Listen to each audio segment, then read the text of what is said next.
किरण गुरुदेव गुरुदेव आपः परम्परा जो दर्शावै देव बलिहारी गुरुआ पढ़ई दिवाली सहबार मानस उन्तौ देव क्यों करत न लग गई बात। ये पाहुड़ दोहा नाम का ग्रंथ है जिसकी रचना आज से कम 1000 वर्ष पहले मुनि राम सिंह नाम के आचार्य ने अपभ्रंश भाषा में की है।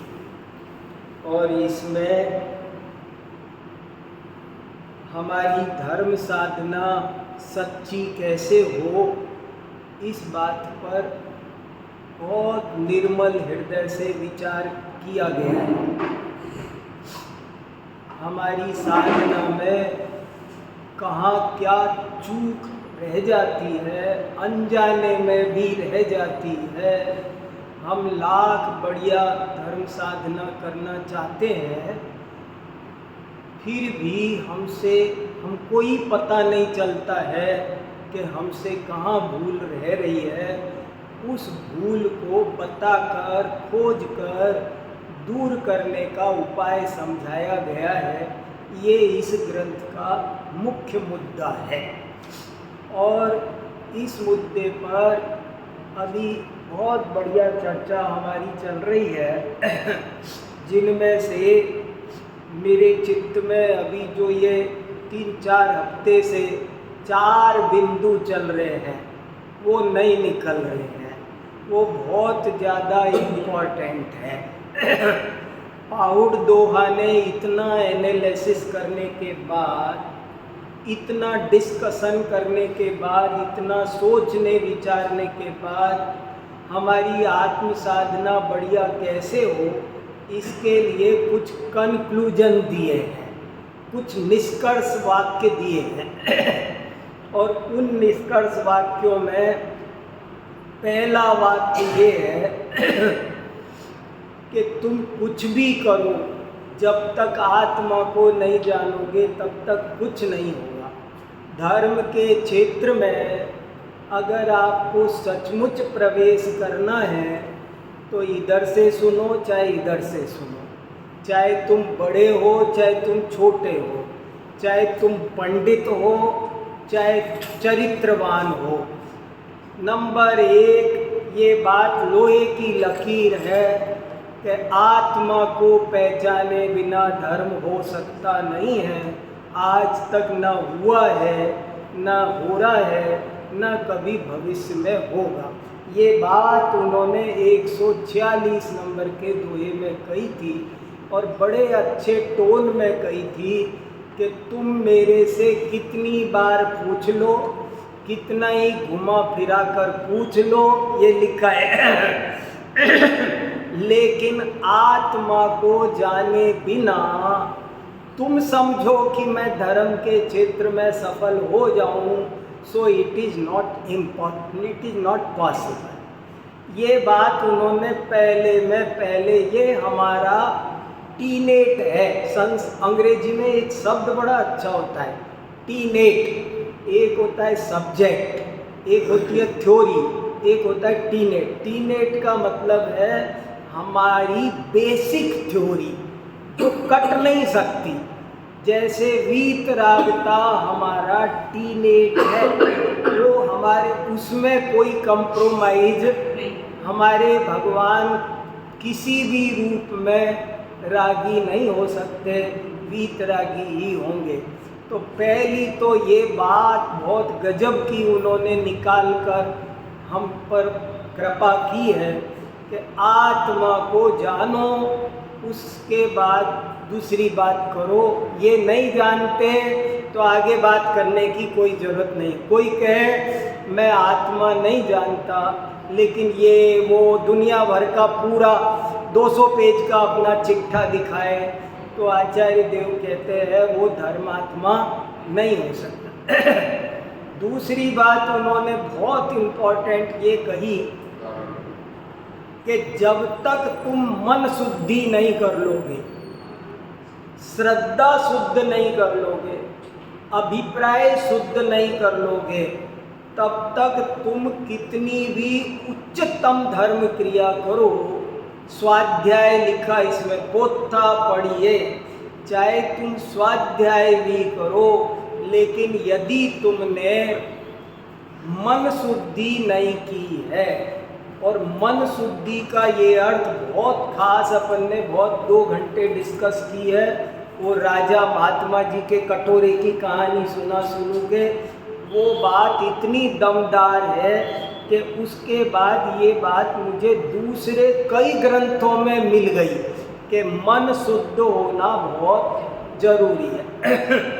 तीसरी बात उन्होंने कही कि तुम कभी भी कहीं पर भी धोखा नहीं खाओगे अगर ये बात याद रखोगे कि दया रहित धर्म नहीं होता है।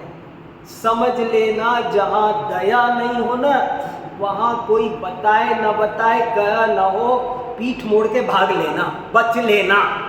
जहाँ पर निर्दयता हो, जहाँ पर जीव हिंसा हो, सावधान हो जाना, अलर्ट हो जाना। 11,000 वॉट का करंट है, ये समझ लेना। जहाँ दया नहीं वहाँ धर्म नहीं। देखो ये कंक्लूजन है, अपन 150 दोहों पर आ चुके हैं, अब ग्रंथ उतार की ओर है। 3 बात इंपॉर्टेंट ये कही, और चौथी बात क्या बढ़िया बात कही, वो और भी सुपर बात है, और भी सुपर बात है।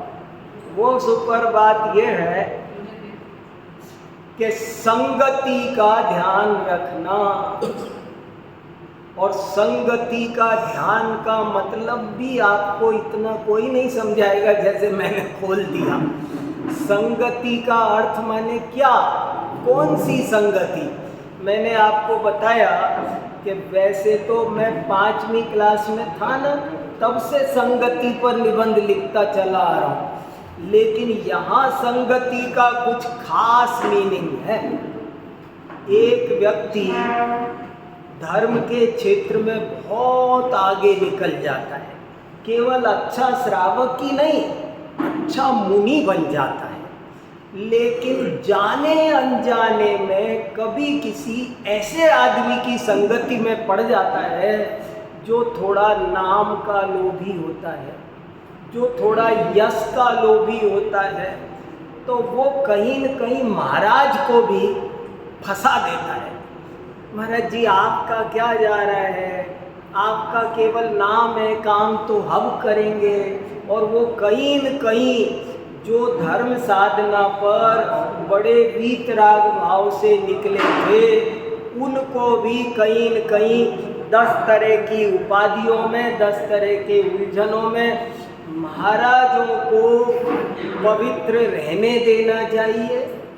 और इसमें उनका भी हित है और पूरी समाज का ही हित है। उनको भटकाने वाला अपना भी अहित करता है, मुनि महाराज का भी अहित करता है।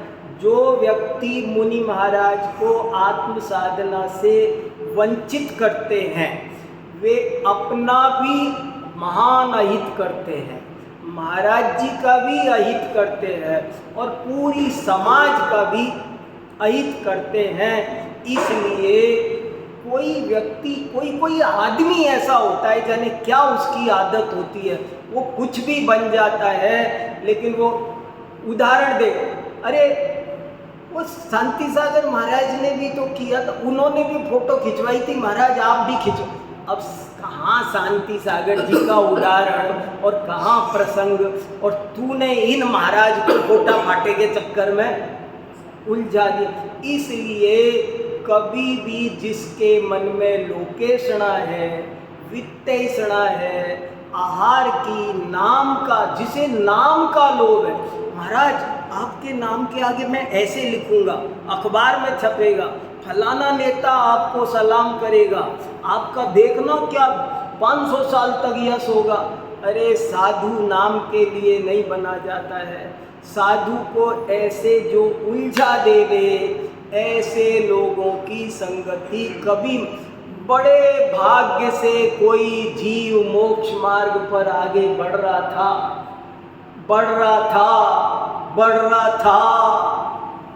मगर उसको उसका बहुत नुकसान कर दिया, रास्ता ही बिगाड़ दिया, उसको डाइवर्ट कर दिया। इसलिए ऐसे लोगों से मुझे एक लाइन बहुत अच्छी लगती है भगवती आराधना की। भगवती आराधना में लिखा, हे मुनि, जंगल में शेर चीते की संगति भी तेरा उतना नुकसान नहीं करेगी जितना नुकसान ये गृहस्थों की संगति करेगी। सावधान रहना, इनके घर 2 ग्रास लेने जाना पड़ता है, लेकिन तू मौन होके जाना, संभल के जाना, देखना मत, हंसे और फंसे, बोलना ही मत इनसे। ये बहुत राग रंग में उलझे हुए जीव हैं। तुमको भी महाराज जी आप कह दो ना नौकरी लग जाएगी, महाराज जी आप कह दो ना शादी हो जाए, महाराजों के धंधे हैं ये। पर ये उलझन आपका क्या बिगड़ रहा है?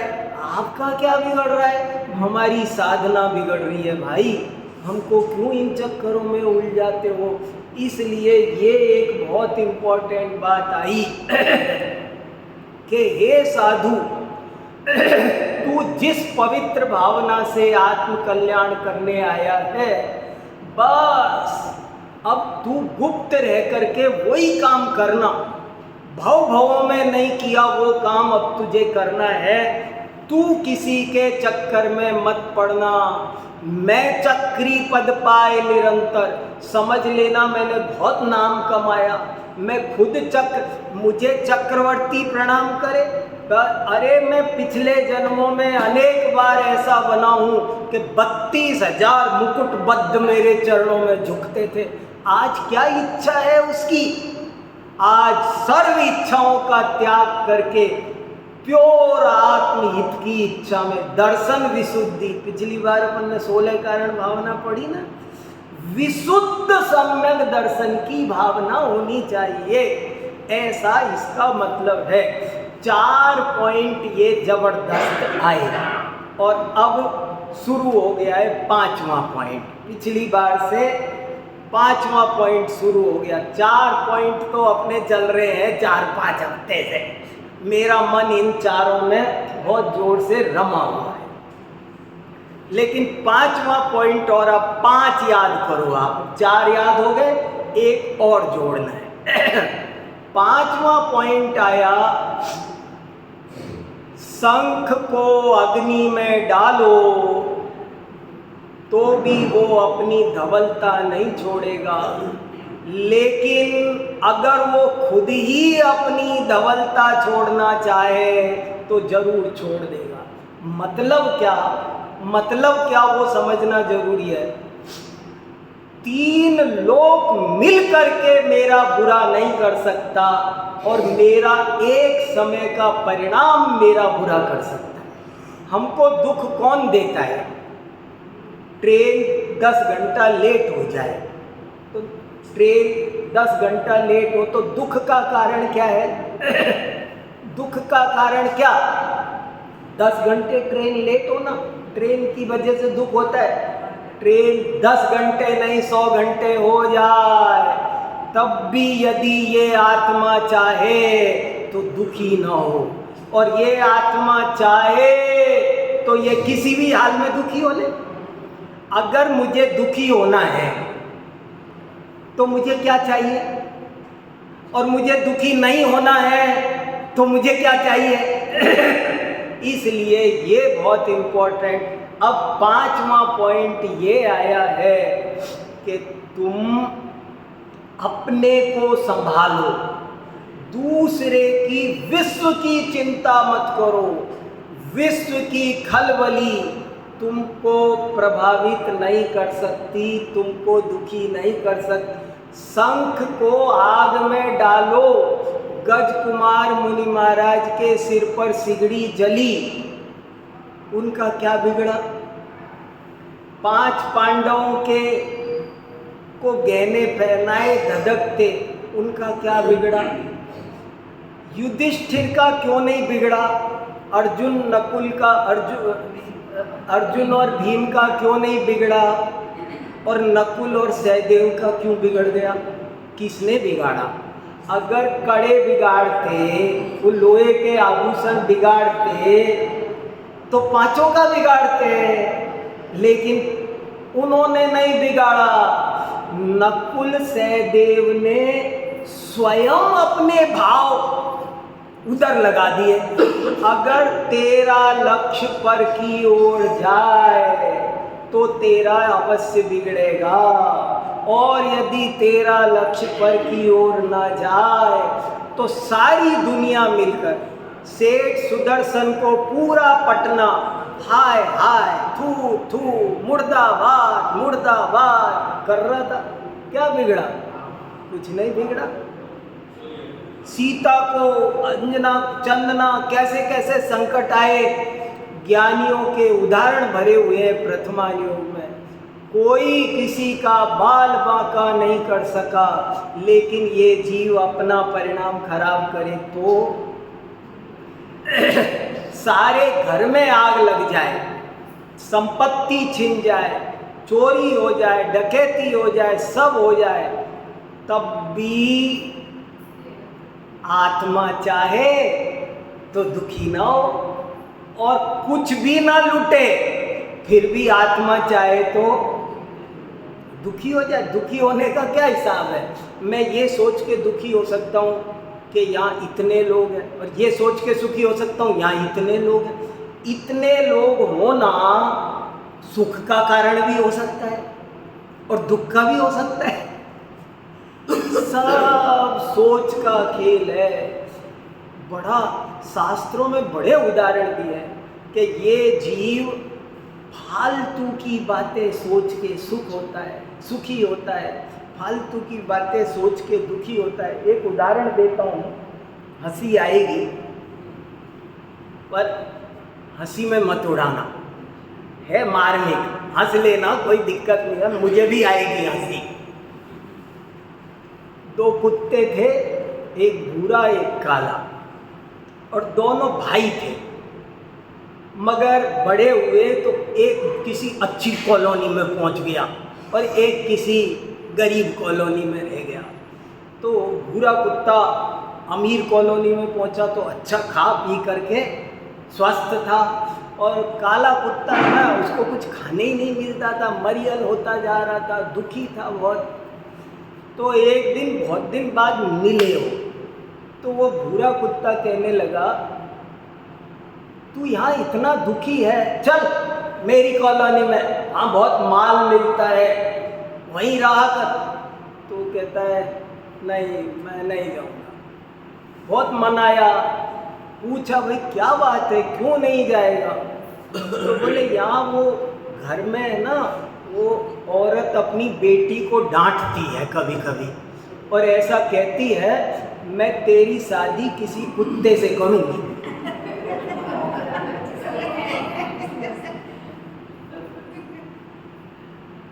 सो बोले क्या पता कभी मेरा भाग्य जग जाए।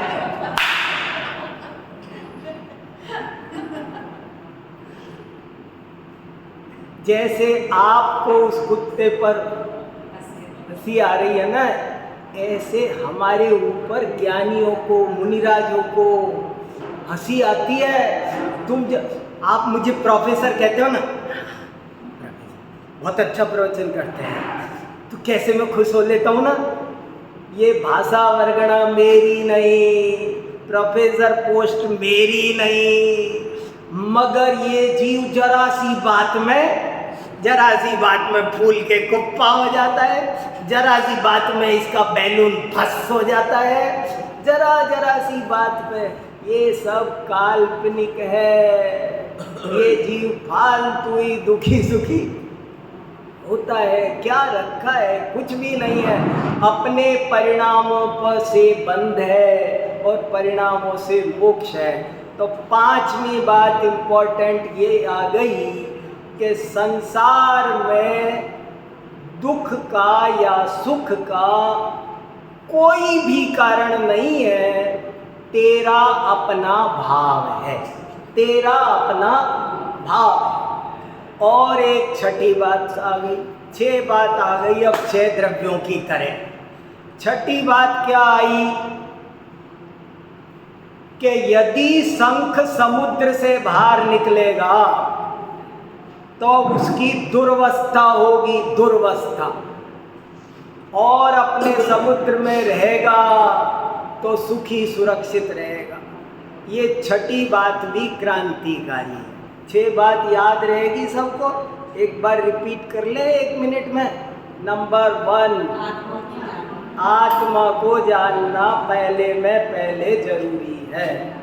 दूसरी बात, मन शुद्धि, श्रद्धा शुद्धि बहुत जरूरी है। श्रद्धा शुद्ध ना हो, अशुद्ध हो तो धर्म कार्य भी विपरीत फल देने लग जाते हैं।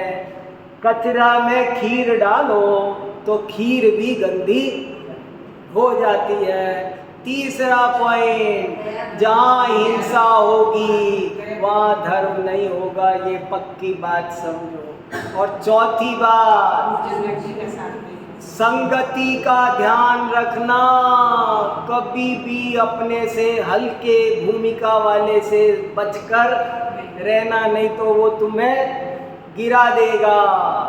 और 5वीं बात, 3 लोग कोई हमको सुख दुख दे सकता नहीं है, उससे रोष तोष करने की कोई आवश्यकता नहीं है। रोष तोष माने उससे नाराज होने की जरूरत भी नहीं है और उससे खुश होने की जरूरत भी नहीं है। हमारे परिणाम संभालने की जरूरत है। हमारे सुख दुख की चाबी हमारे ही हाथ में है, ये 5वीं बात। और छठी बात, तुम अपनी लक्ष्मण रेखा मत लांघना, तुम हमेशा अपने स्वभाव में रहना।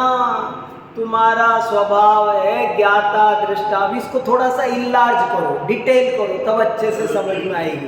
क्या मतलब हुआ अपने में रहने का?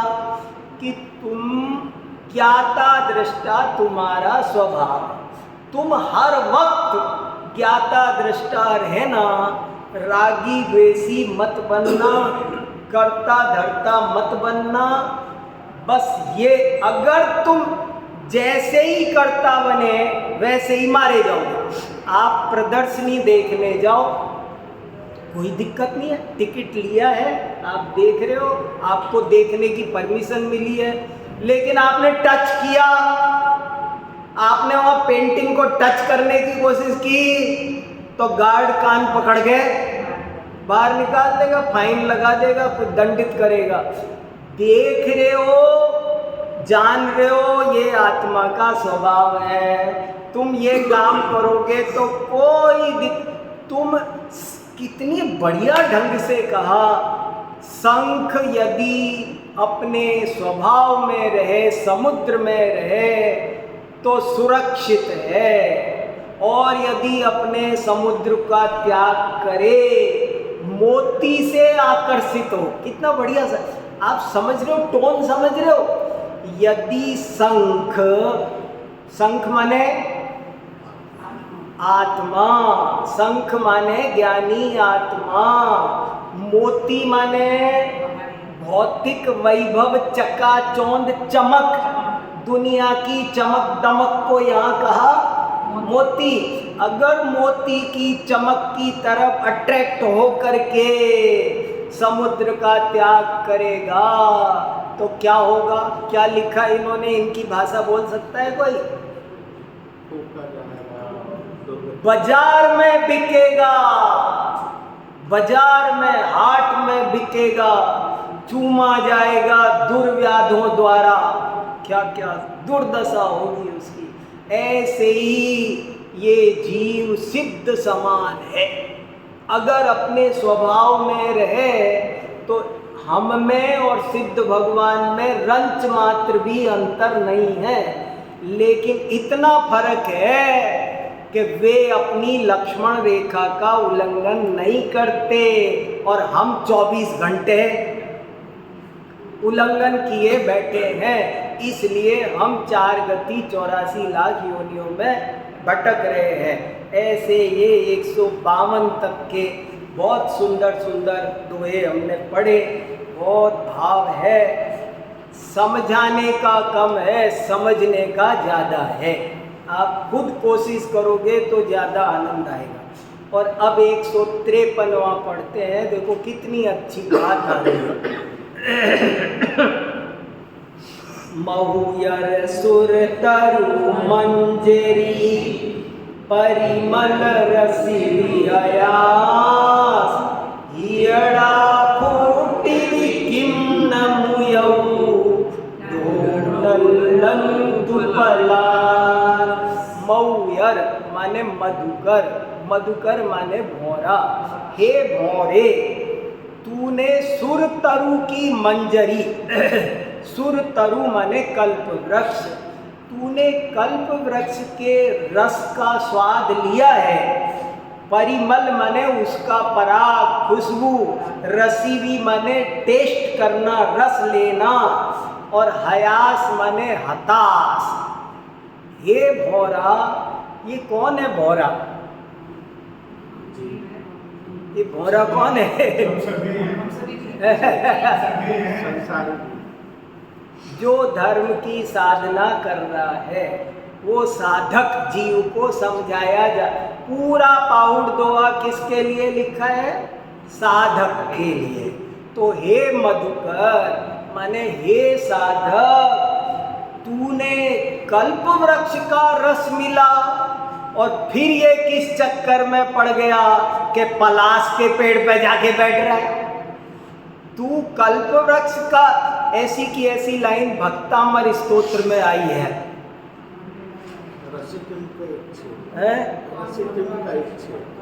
क्या है, क्या लाइन है?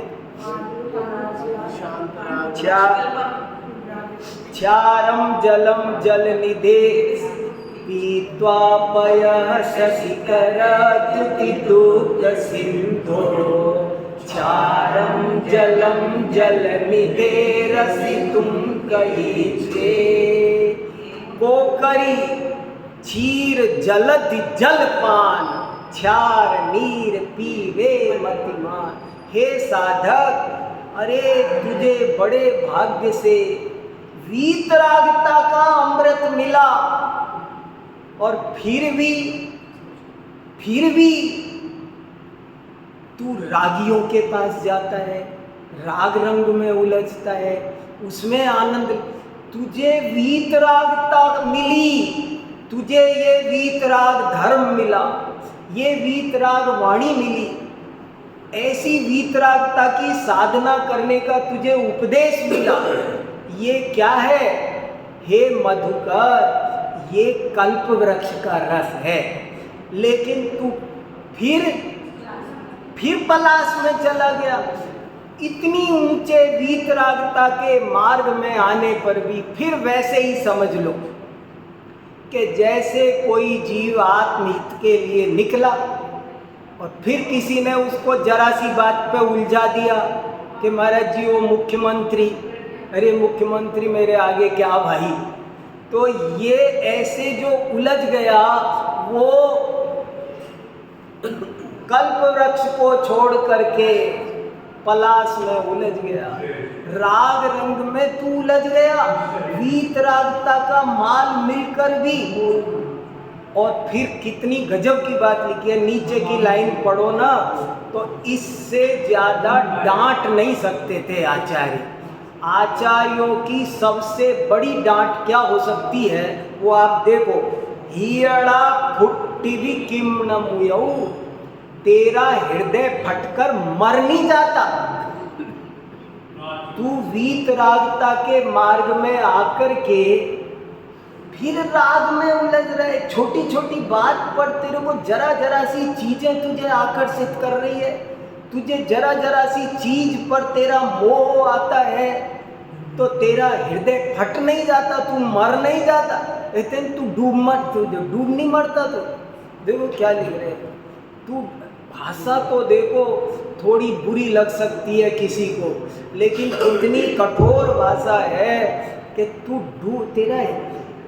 जैसे कोई बच्चा गलत काम कर दे तो मम्मी क्या कहेगी, अच्छा सा बहुत नाम कमाया है, बड़ी खुशी हो रही होगी ना, शर्म थोड़ी आ रही है थोड़ी बहुत, अभी तो दे के जा रहा है आँख पाड़ के मेरी तरफ, शर्म तो नहीं आ रही होगी ना, बहुत अच्छा काम किया, नाम रोशन किया है हमारा बेटा। तूने आदिनाथ भगवान का नाम रोशन किया है, तूने 24 की जिस वीतरागता के मार्ग पर चलने की प्रतिज्ञा लेकर मोक्ष प्राप्त करने की, मैं जिस दिन कोई मुनि बनता है उस दिन ये भावना भाता है, अब अगला जन्म नहीं, अब अगला जन्म नहीं, ऐसी भावना भाता है। और फिर थोड़े दिन बाद बोले तेरा हृदय फट नहीं रहा। देखो क्या मुझे तो ये लाइन ही जोर की लग रही है बहुत। हियड़ा फूटी किम न मुयौ, तेरा हृदय फटकर मर नहीं जा रहा, तुझे कोई शर्म भी नहीं आ रही है, खेद भी नहीं है, उसमें रस आने लग गया है, मजा आने लग गया है, अब उससे बचा नहीं जा रहा है, उल्टा मजा आने लग गया है।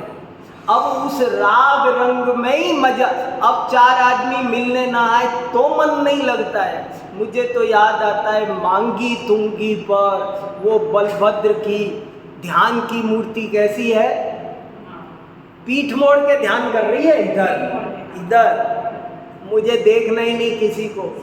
वास्तव में जिसे अपने नाम से मतलब नहीं है वो धर्मात्मा हो सकता है। संतों के नाम ही नहीं होते, दुनिया भर की उपाधियां। मुझे तो पूज्य पाद आचार्य का एक वाक्य बहुत अच्छा लगता है, जो तुमसे कहे कि मैं धर्मात्मा हूँ तो तुम तुरंत समझ लेना कि वो धर्मात्मा नहीं है। बताओ, जो अपने को धर्मात्मा कहे वही धर्मात्मा, और जिसमें बड़ी बड़ी उपाधियां लगाए, अरे मेरे संत तो वो होता है जो कहे बुरा जो देखन मैं चला, बुरा न मिलिया कोई, जो दिल देखा अपना मुझसे बुरा। मैं सबसे बुरा छोटा घटिया साधक हूँ मैं। पूज्यपाद आचार्य लिख रहे हैं, पापिष्ठेन दुरात्मना जड़ धिया, माया विना लोभिना। हे भगवान, मैं आज आपके द्वार पर बहुत बड़ा पापी आया हूँ, मैं मायावी आया हूँ। कौन कह रहे हैं बताओ सुमत जी हैं? वो कह रहे हैं मैं पापी हूँ, मायावी हूँ, और हम समझ रहे जैसे हम तो बहुत दूध के दूल्हे हैं। पापिष्ठेन दुरात्मना, धर्म करना आसान काम नहीं है, आसान भी है, धर्म करना बहुत आसान है, बशर्ते कोई झंझटों में ना उलझे, और झंझटों में उलझ जाए तो कठिन भी बहुत है। ऐसे जन्म जन्म हमारे खराब हो चुके। देखो अगला दोहा पढ़ो तो समझ में आएगा, जो मैं बोल रहा हूँ ना वो मैं तो पढ़ के आया हूँ ना, तो वो वहाँ से आ रहा है। आप सोच रहे हो कि कहाँ से आ रहा है, वो मैं तो पढ़ चुका ना वो। देखो, मुंड मुंडा दिली सिख धर्म धम्मा पट्टियास, नवरी कुडुम्बौ मेलियो छुटु मिलिया परास। क्या कहा? जब एक जीव ने मुंड मुंडा करके माने केस नोच करके, माने, और इसको बैड सेंस में नहीं है, यहाँ पर इन्होंने पहले आया है बैड सेंस में, लेकिन आज ये 154 में बैड सेंस में नहीं है, गुड सेंस में है। इसमें लिखा किसी जीव ने मुंड मुंडा करके माने केस लॉन्च करके दीक्षा ली, और दीक्षा ली तो क्या हुआ? धम्मे बड़ी आस, बड़ी आशा बंधी कि अब धर्म में तरक्की होगी। अब तक हम दुकान पे थे, नौकरी में थे, घर में पत्नी बच्चे परिग्रह इन सब में थे, और आज हमने डिसीजन किया कि नहीं, अब नहीं चलेगा ये सब। और हमने उतारे कपड़े, किए केस लॉन्च और हमने ले ली दीक्षा। तो आप सब क्या कहोगे? अब तो 5वें गियर पे गाड़ी दौड़ेगी, अब तो मोक्ष मार्ग की ओर गाड़ी, अब तो बहुत तेज दौड़। देखो कितना बढ़िया लिखा, मुंडु मुंडावी सिख धर धम्मः बद्धियास नवरी कुडुम्बौ मेलियौ छुडु मिलिया परास। किसी पर टॉन्टिंग नहीं है, ये याद रखना, मैं बार बार कहता हूँ, नहीं तो पाप हो जाएगा, नहीं तो पाप हो जाएगा।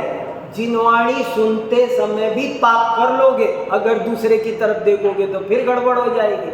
ये किसी पर टॉन्टिंग नहीं है जरा सी भी, हाँ, नहीं तो अभी जिनवाणी सुनते सुनते पाप हो जाएगा। सारी कहानी अपनी है ये। देखो क्या कह रहे हमने अनेक बार वस्त्र त्याग कर, परिग्रह त्याग कर, केस लॉन्च करके दीक्षा धारण करी, और इससे काफी उम्मीद बनी, इससे धर्म की बड़ी उम्मीद बनी कि धम्मे बढ़िया, धर्म की आशा बढ़ी। लेकिन हुआ क्या? नवरी, नवरी माने ओनली, नवरी माने केवल केवल। हमने देखा थोड़े दिन बाद रिजल्ट क्या आया, जैसे समझ लो मैंने अपनी कंपनी में एक नौकर रखा, और रखते समय उसने कहा सर मैं कभी भी एक भी दिन गैप नहीं करूँगा, टाइम से आधा घंटे पहले आऊँगा, बिल्कुल कोऑपरेटिव मूड में काम करूँगा, जब ऑफिस बंद होगा तभी जाऊँगा, ऐसे ऐसे सब उसने कहा। और जैसे ही प्रोबेशन पीरियड बीता, परमानेंट हुआ, और उसने तो आंखें बदल दी। अब क्या करो? बस ऐसे हाल है। बोले धर्म के क्षेत्र में आए थे, बड़ी उम्मीद बनी थी भाई, बड़ी जो कई जन्मों में, अनंत जन्मों में जो काम नहीं किया, वास्तव में दीक्षा लेना बारंबार प्रशंसनीय है। वो काम तूने किया, गजब हो गया, गजब हो गया। रत्न वृष्टि करे देवता भी, ऐसा काम हो गया। लौकांतिक देव भी जिसकी अनुमोदना करने आए, ऐसा काम हो गया। लेकिन थोड़े दिन बाद हमने पाया कि तूने तो केवल अपना कुटुंब छोड़ा। नवरी माने तूने तो केवल, कोई फर्क नहीं पड़ा, तेरे भाव वैसे के वैसे ही, तू रहा वही का वही, सारे सब तेरे वो के वही, सब रंग रूप सब वही, लाभ लोभ वृत्ति प्रवृत्ति तेरी वैसी की वैसी रही। केवल तेरा एक नाम बदल गया, और तू एक कुटुंब बस छोड़ आया, जिसके बारे में भी मूलाचार में ऐसा लिखा है। मूलाचार में ये लिखा, वरम गण पवेशादो विवाहस्य पवेशणम गणो विवाहे दोष उत्पत्ति गणो दोषाण मागरो। के अरे इससे बढ़िया तू घर में ही रहता, घर में कम से कम 2 लोगों 4 लोगों के राग में तो था। अब तो तू जाने कितना बड़ा कुटुंब बना लिया तूने। तो एक छोटा कुटुंब 4 आदमी का छोड़ा था, और अब तो तेरे बहुत सारे भक्त हैं, तुझे रात और दिन उनके लिए जाप करनी पड़ती है, उनको मंत्र देना पड़ता है, उनको याद करना पड़ता है, सबकी चिंता करनी पड़ती है। अब तो बड़ा भारी काम फैल गया है, उनकी लिस्ट है, उनकी डायरी है, उनका सब कुछ है। तो कह रहे देखो, तूने तो खाली अपना एक कुटुंब छोड़ा, और यदि तेरी पर की आशा बनी रही, पर से तू मिला रहा, वैसे तेरा कनेक्शन पर से नहीं कटा। तूने एक घर छोड़ा लेकिन तेरा पर से आस मिल लिया। तेरा पर से जो कनेक्शन था, राग था, मोह था, वो तो यथावत बना रहा, तो फायदा नहीं हुआ। और 155 पढ़ो, देखो कैसा लग रहा है आपको, बताओ कैसी ये बात है, गजब की। सोचो आप कुछ बोलना, मैं 155 और पढ़ता हूँ, आप लोग भी कुछ सोचो, दो बात मुझे भी सुनाओ, क्या कहना देखो हम सब एक दूसरे को संभालने के लिए हैं, सब अपन मिलकर स्वाध्याय कर रहे हैं, और हमारी साधना सफल हो जाए, हम कहीं अटक भटक ना जाए, गड़बड़ ना हो जाए। भाव में, अनेक भावों में ऐसी गड़बड़ हुई है, जीव कई बार भव सागर के किनारे तक पहुंचा है, लेकिन फिर लहर आ गई है और ये फिर चला गया है। अब की बार ऐसा नहीं होना चाहिए। देखो 155, नगतणि जे गव्या विकुत्तान गणन गंधः बाहिर भिंतरहि एक विजेण मुयं।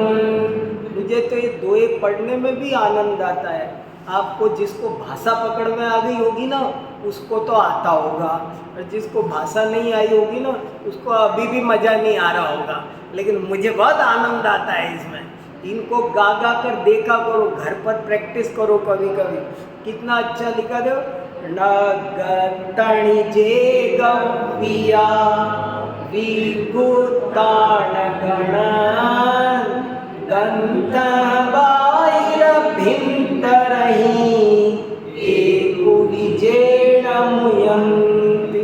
अर्थ लगाओ, शब्द से लगाते, दोहे में से अर्थ लगाना है। देखो नगतणि, नगतणि माने नग्नता में, णी माने में, नग माने नग्न, और तय माने ता, नग्नता में, नगतणि, नग्नता में, नगतणि सप्तमी विभक्ति एक वचन 7/1। जैसे राम वन में, ऐसे ही नगतणि माने नग्नता में। जे माने जो, गव्या, गव्या माने गर्वित, गर्व करते हैं, जो नग्नता में गर्व करते हैं, गर्वित होते हैं। और विगुत्ता, विगुत्ता माने व्याकुलता, व्यग्रता, विगुत्ता माने अंदर की व्यग्रता। इन शब्दों को समझोगे ना तो बहुत आनंद आएगा। असंख्य कर्मों की निर्जरा होती है जब हम भाषा लगाते हैं, व्याकरण लगाते हैं, हमारा उपयोग बहुत गहरा लगता है। विगुत्ता, विगुत्ता माने व्यग्रता, व्याकुलता। न गणन्ति, न माने नहीं, नहीं गिनते। जो लोग खाली नग्नता पर तो गर्व करते हैं, लेकिन अंदर में जो व्याकुलता चल रही है, अंदर में जो परिणाम खराब चल रहे हैं, मोह राग द्वेष का व्यापार 24 घंटे चल रहा है, उसकी उनको कोई परवाह, उसको गिनते ही नहीं है। बस समझ लेते ये हो गए तो गारंटी, जैसे कोई स्टाम्प पेपर मिल गया अपने तो तिरने का। तो बोले नहीं, कितना बढ़िया लिखा नगतणि जे गव्या, जो नग्नता में गर्वित रहते हैं। और विगुत्ता, विगुत्ता समझ में आई, व्याकुलता, व्यग्रता, उसको नहीं गिनते। मैं बाहर में तो नग्न हो गया और परिणाम खराब चल रहे जबरदस्त, तो बोले उन पर जो परिणाम, उनको तुम कुछ समझ ही नहीं रहे। फल तो उनसे मिलेगा, लेकिन तुम उनको गिन ही नहीं रहे, सो क्या होगा। नीचे की लाइन और भी गजब की आ रही है। ये अगली लाइन, अगला दोहा और 21 आए जा रहा है। बात आगे आगे आई, आप सोचते होगे जो आता है उसी को कह रहे हैं, पर देखो ना, दम देखो ना आप। नगतणि जय गौरिया विकुताण गणन्त गंथ बाहिर भिंतरई एक विजेणमुयं। गंथ, गंथ माने ग्रंथ, ग्रंथ माने परिग्रह, निर्ग्रंथ। हमारे महाराज कैसे होते हैं? जैन मुनियों का एक नाम है निर्ग्रंथ। तो अभी भी अपने जैन समाज में भी लोगों को पता नहीं होगा, आधे बहुत सारे लोगों को पता नहीं होगा कि जैन मुनियों को निर्ग्रंथ क्यों कहते हैं। कभी पूछ के देखना कि जैन मुनि को निर्ग्रंथ क्यों कहते हैं। ग्रंथ का मतलब होता है परिग्रह, निर माने रहित, सारे परिग्रह से 24 प्रकार का ग्रंथ है, परिग्रह है, उससे जो रहित हो उसका नाम है निर्ग्रंथ। तो बोले जो बाहर और भीतर, बाहर माने बहिरंग परिग्रह और भीतर माने अंतरंग परिग्रह, वो बाहर बहिरंग और अंतरंग परिग्रह में से देखो, फिर सुनो, जो लोग बाहरी नग्नता पर तो इतराते हैं, उस पर तो खुश हैं, गर्वित हैं, और अंदर की व्याकुलता को काउंट ही नहीं कर रहे हैं, उस पर ध्यान ही नहीं दे रहे हैं, उसको नहीं गिन रहे हैं, उन्होंने बाहर और भीतर के परिग्रहों में से एक विनामुयंति, समझ लेना उन्होंने अभी एक भी परिग्रह नहीं छोड़ा है। कितनी ऊंची बात कही है, क्या लिखा है समझ में आ रहा है? ये तो कह देते एक दो छोड़ा है, बाहर बाहर के बाह्य 10 परिग्रह तो छोड़े कि नहीं छोड़े, बाह्य 10 परिग्रह तो छोड़े है ना। तो ये ऐसे क्यों कह रहे हैं कि एक भी नहीं छोड़ा? ऐसे कहना चाहिए था 14 हैं, 10 छोड़ दिए, लेकिन कह रहे 24 के 24 बैठे हैं। लोग गजब हो गया, 24 के 24 परिग्रह बैठे हैं, एक भी नहीं छोड़ा, एक भी नहीं छोड़ा, एक भी।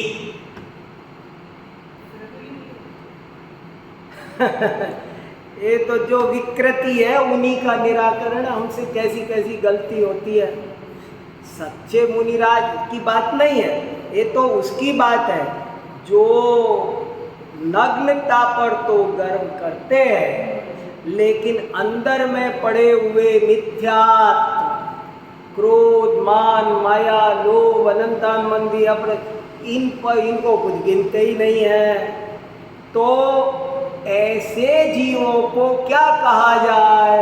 तो वो कह रहे हैं, समझ लेना कि बाहर और भीतर के सारे परिग्रह वहाँ मौजूद है, विद्यमान है, एक भी नहीं छूटा है। जोड़ तो देखो, एक भी नहीं। ऊपर क्या कहा था कि वीतरागता के मार्ग में आकर भी अगर तू राग के कामों में लग रहा है तो तेरा हृदय नहीं फट रहा, तुझे शर्म नहीं आती, मर नहीं जाता तू। ये वीतरागता का कितनी, देखो भाई, मुझे ये सब बातें कहते हुए बहुत जोर पड़ रहा है आपके साथ हुई, क्योंकि ये सब दुनिया में चलती नहीं है। मुझे ये लगता है क्या आप भी क्या, मगर क्या करूं।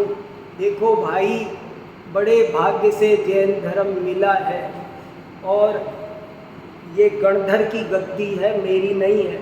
मैं इसमें पक्षपात कर सकता, आप मना करोगे तो कल से मैं ग्रंथ पूरा करके घर बैठ जाऊंगा। मगर जो जिनवाणी का असली माल है ना, वो जिनवाणी ये कहती है कि सुनो, 1 रुपये में 99% वीतरागता, और कोई पर्याय आत्मा की ऐसी हो कि जिसमें 99% वीतरागता हो और 1% राग हो, तो जैन धर्म कहेगा नो कंप्रोमाइज, ये जो 1% राग है ना, वो राग है, वो हे है, वो आग है, वो संसार का कार्य।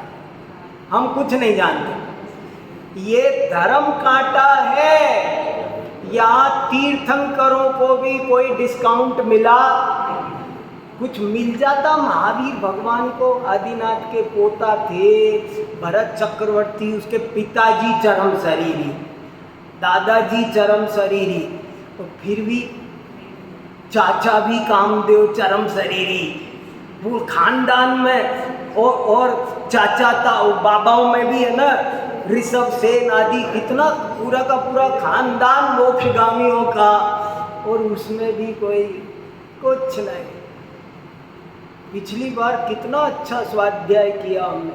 16 कारण भावनाओं की तारीफ तो बहुत सुनी होगी आपने, लेकिन 16 कारण भावनाएं भी आश्रव का कारण है, इसलिए हेय है। ये अपेक्षा किसी ने नहीं सुनी, इसकी ओर ध्यान ही नहीं जाता।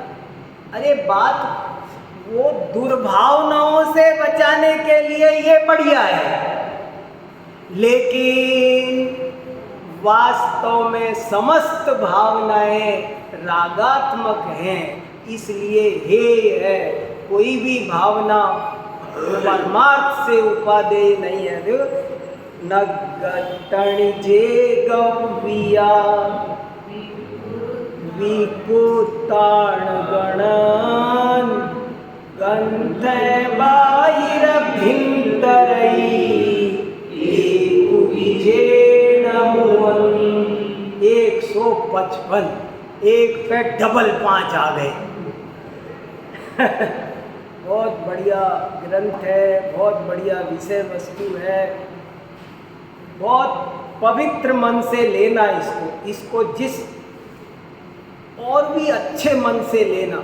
मैं फिर कह रहा हूँ, अगर गलत इंटेंशन से सुनोगे, पढ़ोगे, लोगे, इधर उधर ध्यान बटाओगे, तो ये जिनवाणी सुनते समय भी पाप बंद हो जाएगा।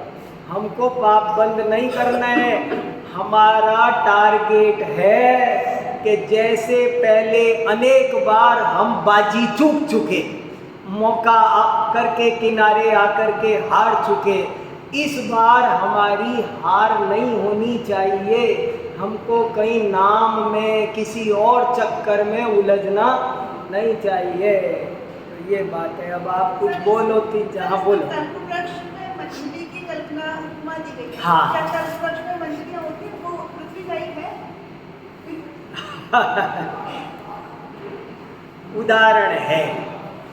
उदाहरण है, बात सही है, प्रश्न अच्छा पूछा है।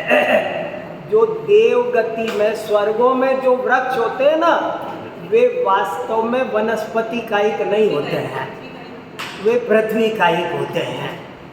मगर यहाँ पर उदाहरण है, इसलिए उस बात को एक देश समझना। प्रश्न अच्छा, बढ़िया है। और किसी को कुछ कहना? मिथ्यात्व परिग्रह कैसे? मिथ्यात्व परिग्रह कैसे है?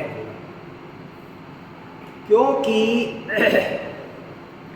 जड़ का नाम पेड़ है कि नहीं?